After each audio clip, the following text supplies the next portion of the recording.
اکثر لوگوں کا ایک سوال ہوتا ہے کہ ہم نے اللہ سے بڑی دعائیں کی، اللہ کا ذکر بھی کیا، تہجد بھی پڑھی، نمازیں بھی پڑھی، لیکن ابھی تک میری دعا قبول نہیں ہوئی۔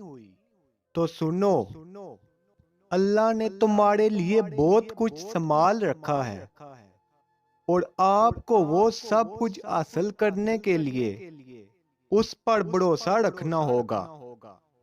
یقین رکھو، دنیا میں ایسا کچھ بھی نہیں جس پر تمہارے رب کا اختیار نہ ہو۔ وہ تمہاری دعاؤں کو نصیب سے ہارنے نہیں دے گا۔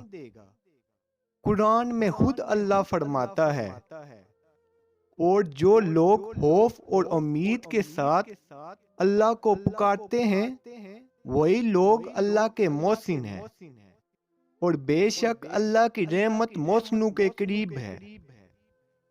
اور تم کچھ بھی نہیں چاہ سکتے مگر جو اللہ کو منظور ہو، اور بے شک اللہ جاننے والا اور حکمت والا ہے، اور وہ جس کو چاہتا ہے اپنی رحمت میں داخل کر لیتا ہے۔ ایک بات یاد رکھو، وہ تم سے کچھ چیزیں اس لیے دور کرتا ہے تاکہ تم اس کے پاس رہ سکو۔ پھر کیوں مشکل لگتا ہے اس کے فیصلوں کو تسلیم کرنا؟ کیوں نہیں کرتے ہم یقین کہ وہ بہتر لے کر بہترین دے گا؟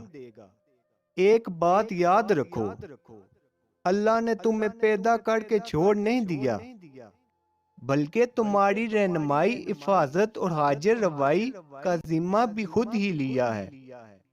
وہ تو 70 ماؤں سے بھی زیادہ محبت کرتا ہے۔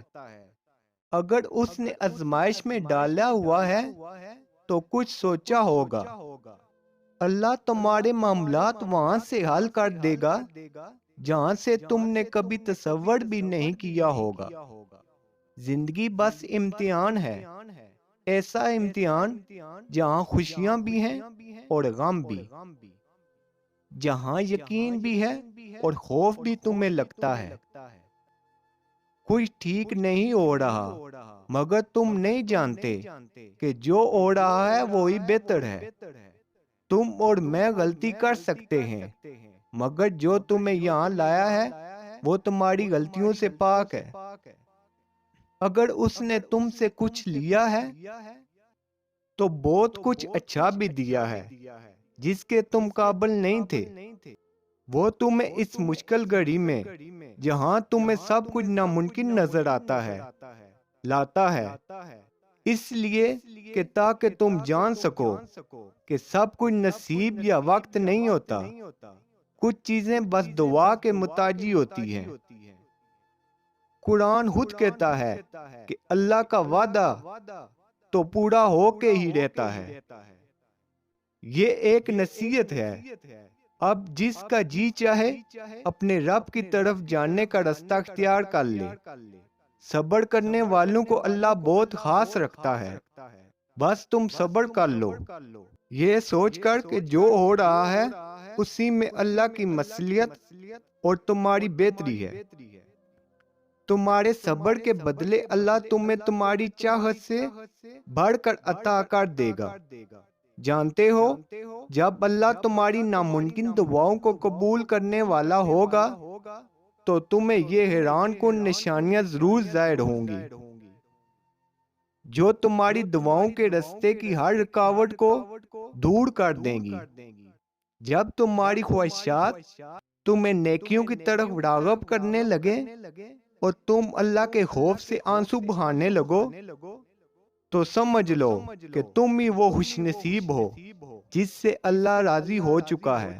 اللہ تعالیٰ خود قرآن پاک میں فرماتا ہے، اللہ کسی پر ذرا برابر ظلم نہیں کرتا۔ اگر کوئی نیکی کرے تو اللہ اسے 2 گنا کرتا ہے اور پھر اپنی طرف سے بڑا اجر عطا کرتا ہے، اور وہ نیک لوگوں کو دوست رکھتا ہے۔ تمہارا صبر عالی شاخوں پر پھل لانے والا ہے، اور اللہ تمہیں دنیا کی تمام خوشیاں عطا کرنے والا ہے۔ اور عنقریب تمہارے دلوں کے ہر گاؤں کو اپنی محبت کے محرم سے بڑھ کر تمہاری مانگی ہر دعا پر اپنے کن کی مہر لگانے والا ہے، جو تمہاری زندگی کو ہمیشہ کے لیے خوشیوں سے بھر دے گی انشاءاللہ۔ اللہ تعالیٰ آپ کی سب دعائیں قبول کرے اور آپ کی زندگی خوشیوں سے بھر دے، آمین ثم آمین۔